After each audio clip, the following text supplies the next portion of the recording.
University మంచి భవిష్యత్తు కోసం తెలుగు విద్యార్థులు ఇష్టపడే యూనివర్సిటీ. కాల్ 9059052378 9059052379. అంటే బేసిక్గా ఇప్పుడు సినిమా కెరీర్ అంటే మీకు బోల్డ్ పొగడ్తలు, అవార్డులు, షూటింగ్లు, చప్పట్లు, అసలు గ్రాండ్గా ఉంటుంది డే అంతా. ఏదైనా షూటింగ్కి వెళ్ళాలంటే ఏరోప్లేన్ ఎక్కి కార్లు వస్తాయి, వంది మాగదులు వస్తారు, ప్రొడక్షన్ మేనేజర్స్ వస్తారు, అక్కడ హీరోలు వెయిట్ చేస్తుంటారు. మేకప్ చేసుకుని సెట్లోకి రాగానే అసలు ఆ ఇన్విటేషన్స్, ఆ రిసెప్షను అన్నీ కూడా వేరే లెవెల్లో ఉంటాయి, నెక్స్ట్ లెవెల్లో. ఇవేవి ఇంటి దగ్గర ఉండవు. పని మనిషి దగ్గర నుంచి అన్ని పనులు ఎంత పెద్ద హీరోయిన్ అయినా చూసుకోవాల్సిందే. అబ్సల్యూట్లీ కరెక్ట్ మీరు చెప్పడం. ఎందుకంటే మనకు సినిమా అని వచ్చినప్పుడు మాకు ఇలా టవల్ ఇలా గ్లాస్ ఇలా పెడుతుంటే పరిగెత్తుకొచ్చి అసిస్టెంట్ తీసుకుంటారు. మేడం మేడం మేడం ఇవ్వండి మేడం. చెప్పులు మన లేచిన చెప్పులు తీసుకొచ్చి పెడతారు. సో ఇలా అలవాటు మేము చేయకపోయినా వాళ్ళు అలవాటు చేసేస్తారు. ఒక ఆ రేంజ్ వచ్చిన తర్వాత ఆర్టిస్టులకి అది తనగా వచ్చేస్తుంది. ఆ మర్యాదలు, ఆ రెస్పెక్ట్ స్పాట్కి వచ్చిన. ఈవెన్ ఇప్పుడు కూడా నేను ఇప్పుడు ఒక ఆమెనిగా నేను క్యారెక్టర్ ఆర్టిస్ట్ అయినా కూడా బట్ మీకు లెగసీ ఉంది కదా, పెద్ద హీరోయిన్ ఏదో ఒక ఉంది. అసిస్టెంట్స్ కానీ హెయిర్ డ్రెస్సర్స్ కానీ వీళ్ళందరూ మాకు ఆ సేవలు చేస్తుంటారు. నాకు చాలా అంటే చేయించుకోవడం ఒకలా ఉన్నా కూడా తప్పదు, ఇక్కడ చేయాలి, చేయించుకోవాల్సి వస్తుంది. ఎందుకంటే నేను వెళ్ళి చేస్తే కూడా వాళ్ళు వదలరు. మేడం మేడం మీరెందుకు మేడం తీసుకొస్తారు, నా చేతికి ఇవ్వండి ఫోను అని. ఆ ఫోన్ కూడా లాగేసుకుంటారు. ఆ ప్రైవసీ కూడా నాకు వదలరు. ఫోన్ నేను మాట్లాడాలమ్మా, నాకు కావాలన్నా కూడా పర్వాలేదు మేడం నేను పెట్టుకుంటాను, ఫోన్ వస్తే ఇస్తానంటారు. సో అలా ఉంటుంది. ఇంట్లో అలా లేదు, టోటల్ డిఫరెంట్. అన్ని పనులు మనమే చేయాలి. అంటే న్యాచురల్గా మామూలుగా ఇప్పుడు పని మనుషులు ఉంటారండి, కానీ వాళ్ళు 24 hours మాకు సర్వీస్ చేయరు. ఏదో వాళ్ళు ఒక టైంలో చేసి ఏదో చేసుకుంటూ వాళ్ళ పనులు వాళ్ళు చూసుకుంటుంటారు, చేసేసి వెళ్ళిపోతారు. అదర్వైజ్ మనమే కదా చేసుకోవాలి. అన్ని పనులు మనమే కుకింగ్ ఏదో మనమే ఎక్కడ ఎత్తుకోవాలి, ఉప్పు ఎక్కడ ఉంది, ఇది ఎక్కడ ఉంది మనమే ఎత్తుకోవాలి, మనమే వేయాలి. మనకు శారీస్ రేపు పార్టీకి వెళ్ళే ఏదో ఒక పెళ్ళికి వెళ్తున్నాం అనుకోండి, అమ్మో రేపుకి ఏం జ్యువెలరీ, ఏం సారీ అన్నీ మనమే ఎత్తి పెట్టుకోవాలి. అదేం తప్ప అనట్లేదు, ఎందుకంటే అదొక లైఫ్ స్టైల్. మనకు సెల్ఫ్ ఒక ఇది వస్తుంది, మాకు సెల్ఫ్ కాన్ఫిడెన్స్, మనది మనం ఎలా చేసుకోవాలనేది ఆ ప్రైవసీ కూడా ఉంటుంది. మన ఇష్టంగా ఎలా చేసుకో, ఇక్కడ అన్ని డిపెండ్ అవుతాం ఒకరి మీద. వాళ్ళు ఇచ్చిన జ్యువెలరీ వేసుకుంటాం, వాళ్ళు ఇచ్చిన శారీ వేసుకుంటాం. అక్కడ అలా కదా, అని మనకి ఇష్టపడి మనం చేసుకుంటాం. So total different. ఆ లైఫ్ అనుభవిస్తాం, ఈ లైఫ్ అనుభవిస్తాం. ఆర్టిస్టులకి అదొక వరం అండి. ఎగ్జాక్ట్లీ. తర్వాత ఇంకొక ముఖ్యమైన పాయింట్ ఏంటంటే, మీరు సినిమా హీరోయిన్లుగా వచ్చి ఒక రేంజ్ వచ్చి ఇన్కమ్, ఎర్నింగ్స్, సినిమాకి రెమ్యునరేషన్స్ పెరుగుతూ ఉంటాయి. అవన్నీ కూడా ఫైనాన్షియల్గా చాలా ఒక ఫ్లో, ఆగని ఫ్లో ఉంటుంది సినిమా కెరీర్లో. ఫ్యామిలీ లైఫ్లో అది కంట్రోల్ అయిపోతుంది. ఎందుకంటే మీ వైపు నుంచి ఎర్నింగ్ ఉండదు కదా, కెరీర్ ఆపిన తర్వాత అసలు ఆ ఫైనాన్షియల్గా వాటిని ఎట్లా మేనేజ్ చేసేవారండి? ఇప్పుడంటే కెరీర్ అంటే వేరే, ఇప్పుడు రెగ్యులర్ ఇన్కమ్ ఉంటుంది, సినిమా తర్వాత సినిమా కమిట్ అవ్వడం. నాకు ఎందుకంటే నాకు బై బర్త్ నా అలవాట్లు ఏంటంటే అండి, నేను ఎక్కువ విచ్చలవిడిగా ఎప్పుడు ఖర్చు పెట్టాను చిన్నప్పటి నుంచి.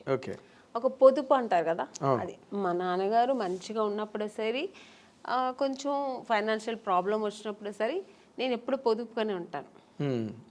మా సిస్టర్, మా బ్రదర్ అంతా కొంచెం డిఫరెన్స్. అంటే శుభలగ్నంలో క్యారెక్టర్ లా కాదు,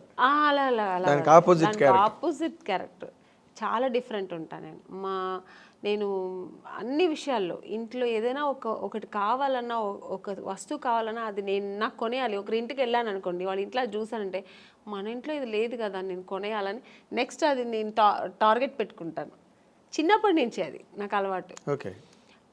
అది లేదు సరే, మా అమ్మ అది కొనమంటే నీకు వేరే పని లేదా, వాళ్ళు పెట్టుకుంటారు మనం పెట్టుకోవాలని అమ్మ అది పెద్ద పట్టించుకునేది. మా నాన్నగారు కూడా అంతే. అప్పుడు నేను పెట్టుకున్నాను, మనం ఎందుకు కొనకూడదని. అమ్మ నాన్నగారు ఏదైనా మనకు ప్యాకెట్ మనీ లేదంటే ఎప్పుడైనా షాపింగ్కి వెళ్ళడం మిగిలితే డబ్బులు ఇస్తారు కదా, ఆ డబ్బులు పొదుపు చేసి అది కొనేదాకా నాకు నిద్ర పట్టేది కాదు. అలా చిన్నప్పటి నుంచి నేనే రెస్పాన్సిబుల్ తీసుకునేదాన్ని. ఇప్పుడు మా అమ్మకే ఒక మంచి శారీ కొనాలన్నా నాకు అది కొనేయాలంతే. మా నాన్నగారికి ఏదైనా గిఫ్ట్ ఇవ్వాలా నేను చేసేయాలి.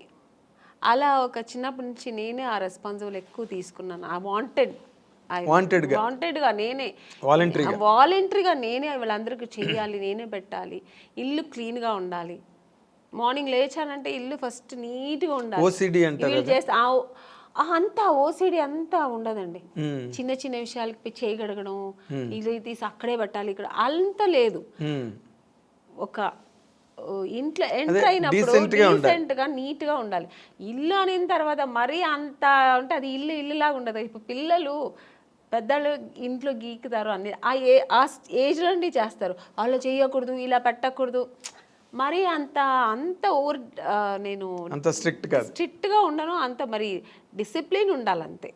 అలాగే నీట్గా ఇల్లు అంటే ఇల్లులా ఉండాలి. కొంచెం అది ఎక్కడ నేర్చుకున్నా మా నాన్నగారు.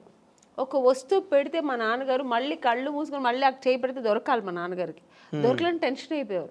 ఇక్కడ పెట్టాను ఎవరు తీశారు అని ఫుల్ అరిచేవారు అనమాట. అది తప్పు కూడా మా బ్రదరే తీసుంటాడు, నేను తీయను. ఎందుకంటే మా నాన్నగారు తెలిసి వాడిని తిట్టేవారు, ఎందుకులా తీసామని అడిగేవారు. ఇలాగా అప్పుడు నేర్చుకున్నా. అది చిన్నప్పటి నుంచి నాకు అది కొంచెం వచ్చింది. ఇప్పుడు ఆ వస్తువులు అంటే అక్కడే పెట్టాలి, మళ్ళీ మనం వెతికే ఉండకూడదు, అక్కడే వెళ్ళి మనకు ఈజీగా తీసుకునేట్టుగా. సో ఇలాంటి కొంచెం డిసిప్లిన్స్, కొంచెం ఇల్లు నీట్గా ఉండాలి. ఆ నీట్నెస్ మా ఇంట్లో అందరికీ ఉంది. మా ఇంట్లో మా అమ్మ మా తరతరాంతరం నాకు తెలిసి మా నాన్నగారి సైడ్ కానీ మా అమ్మగారి సైడ్ కానీ కొంచెం ఎక్కువ నీట్నెస్ అనేది, ఓసిడి అంత లేదు. నీట్ అంటే కొంతమంది లేడీస్ ఉంటారు, అమ్మో అది కడిగిందే కడిగి సర్దిందే సర్ది, అది చాలా చిరాకండి. అంత ఉండదు, ఎందుకంటే టైం అంతా దానికి సరిపోతుంది. మళ్ళీ మనకు వేరే ఆలోచన ఉండదు. ఇంకా అంత ఓవర్గా కూడా ఉండను నేను. చేసే పనులు చెయ్యాలి, ఆఫ్టర్ అంతా ఫినిష్ అవుతుంది మళ్ళీ ఆ నీట్గా పెట్టాలి. ఇప్పుడు కిచెన్ ఉందండి, పని అయిపోయిందా తర్వాత అంతా నీట్గా ఉండాలి. ఆ కిచెన్ ఎవరైనా వచ్చి చూసినాడు ఏంటి ఇలా పెట్టుకున్నారు కిచెన్ అనకూడదు. నాకు ఆ నీట్నెస్ ఉండాలి. మళ్ళీ అది వెంటనే క్లీన్ చేసేసాలి అంతే. మళ్ళీ అది ఎప్పుడు తుడుస్తూ ఉండాలి, కడుగుతూ ఉండాలి, చేయి కడుగుతూ ఉండాలి, ఇది ముట్ట ఉంటే అయిపోయి చేయి, అలా అంతా ఏం లేదు. ఓకే. అయితే ఇప్పుడు మీరు ఇందాక చెప్పిన దాంట్లో బ్రదర్ మ్యారేజ్ మీరే చేశారు, సిస్టర్స్ మ్యారేజ్ మీరే చేశారు, వాళ్ళకి నగలు కొనాలన్నా చీరలు కొనాలన్నా అంతా మీ డబ్బే. ఇప్పుడు వాళ్ళ పిల్లలు పుట్టిన తర్వాత వాళ్ళ పేర్లు కూడా నేనే పెట్టానండి. నన్నే అడిగారు, అక్క ఏం పేరు పెడదు నువ్వు సెలెక్ట్ చేయనేవారు. ఈ టెన్షన్స్ అన్ని నాకే పెట్టేవారు అన్నమాట. ఇవన్నీ ఒక ఎత్తు అయితే, ఇందాక మీరు చెప్పినట్టు మీరు పొదుపు ఆదాయం చేసి దోబరా చేయకుండా డబ్బుని మీ కెరీర్లో స్టిల్ ఎప్పుడు ఇప్పుడే కాదు, ముందు చిన్నప్పటి నుంచి నాకు అది అలవాటు. కాబట్టి నేను ఆఫ్టర్ హీరోయిన్ అయిన తర్వాత కూడా విడిగా నేను ఎప్పుడు డబ్బు వచ్చేసింది కదా అని ఎప్పుడు నేను అలా ఖర్చు పెట్టలేదు. సో ఎప్పుడు పొదుపుగానే పెట్టేదాన్ని. మరి ఆ డబ్బు అంతా మరి వీళ్ళందరికీ ఖర్చు అయింది కదా, వాళ్ళు ఖర్చు పెట్టాలి కదండి. మరి దేనికి పెట్టాలో దానికి పెట్టాలి కదా. నాకేంటంటే ఒకటి, నాకు చిన్నప్పుడు స్విమ్మింగ్ నేర్చుకోవాలని ఇష్టం, స్విమ్మింగ్ చేయాలని, కానీ నేర్చుకోలేదు. ఎందుకంటే మా ఇంట్లో మా అమ్మ నాన్న వాళ్ళకి అవకాశం ఉంది కానీ చేయడానికి వాళ్ళకి తెలియదు. మా అమ్మకి మా నాన్నగారికి స్విమ్మింగ్, మా నాన్నగైతే మరీ ఆర్థోడాక్స్, నన్ను స్విమ్మింగ్ పంపించాలి ఇలాంటి చదువుతావా తర్వాత అయిపోయింది ఇది మ్యారేజ్, ఆ మెంటాలిటీ మా నాన్నగారు.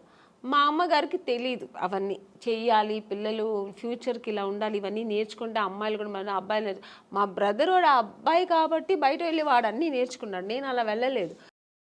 ఒక సినీ ఇండస్ట్రీకి వచ్చినప్పుడు స్విమ్మింగ్ తెలుసా లేదు, తెలియదు, హార్స్ రైడింగ్ తెలియదు. ఇవన్నీ నాకేంటంటే ఇవన్నీ ప్రాబ్లమ్స్ అయ్యాయండి కెరీర్లో. అవునండి. ఇప్పుడు కొన్ని సినిమాలకి నేను ఇవన్నీ తమిళ సినిమాలో ఫేస్ చేసాం. వాళ్ళు ఫస్ట్ వెళ్ళిన మీకు హార్స్ రైడింగ్ తెలుసా, ఈ సినిమాలో ఒక హార్స్ రైడింగ్ ఉంది మీకు తెలుసా అంటే తెలియదు సార్.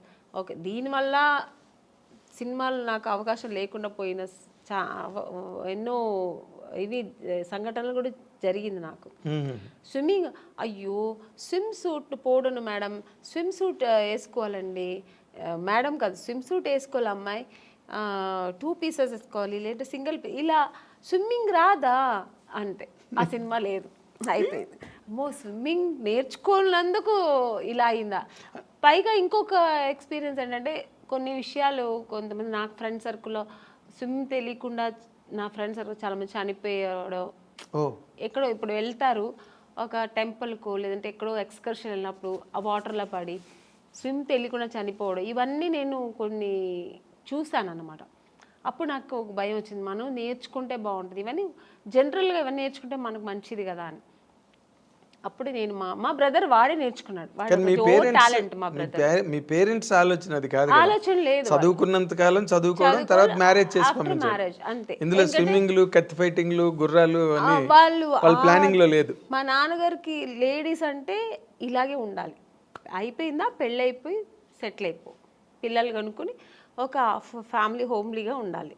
మా అమ్మగారు అంతే, మా నాన్నగారు ఏం చెప్తే అదే మా అమ్మగారికి ఎక్స్ట్రా నాలెడ్జ్ ఏమి ఉండదు, ఓల్డ్ టైమర్స్ అలాగే ఉండాలి. అందుకని నాకేంటంటే నేను నేర్చుకోలేదు, మా సిస్టర్ నేర్చుకో. మా బ్రదర్ అయితే వాడే అన్నీ, వాడికి చెప్పాను ఓవర్ టాలెంట్, వాడు వెళ్ళి వాడికి ఏదైనా నేర్చుకుంటే వాడే వెళ్ళి చేసేవాడు. వాడు మగపిల్ల వాళ్ళు ఏం అనేవారు కాదు మా ఇంట్లో, నేర్చుకుంటా ఓకే నన్ను వెళ్తావా వెళ్ళి నేర్చుకునేవారు. మా సిస్టర్కి నేను నేర్పించా, మా ఇద్దరు సిస్టర్ జిమ్నాస్టిక్స్. నాకేమేమి ఇష్టమో వాళ్ళ మీద చెయ్యండి అని చెప్పి నేను వాళ్ళని ఫోర్స్ చేసేదాన్ని. వాళ్ళు మార్నింగ్ పొద్దున్న మా స్విమ్మింగ్, మా అక్క పొద్దున్న 5 o'clock స్విమ్మింగ్ ఏందక్క నాకు తెలియ, వెళ్ళు నేను డబ్బులు కట్టేసాను వెళ్ళు స్విమ్మింగ్. ఈరోజు వాళ్ళకి అంత హ్యాపీ. మరి వాటి వల్ల వాళ్ళకి ఏమైనా ఉపయోగం జరిగిందండి? అవునండి, ఇప్పుడు ఒక స్విమ్మింగ్ తెలుసా అంటే సినిమా కెరీర్ లేదండి, సినిమా కోసమే అన్న అవసరం.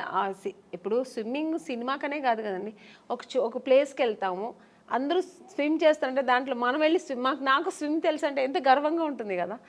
అంటే సినిమా ఇష్టం కాబట్టి దాన్ని ఎక్కువ ఎంకరేజ్ చేశారు. జిమ్నాస్టిక్, మా సిస్టర్కి జిమ్నాస్టిక్, పియానో, మ్యూజిక్ అవగాహన ఉండాలి, ఇవన్నీ తెలియాలి వాళ్ళకి, జనరల్ నాలెడ్జ్ ఇవన్నీ తెలియాలి అని నేను అవన్నీ వాళ్ళకి నేర్పించి పంపించేదాన్ని.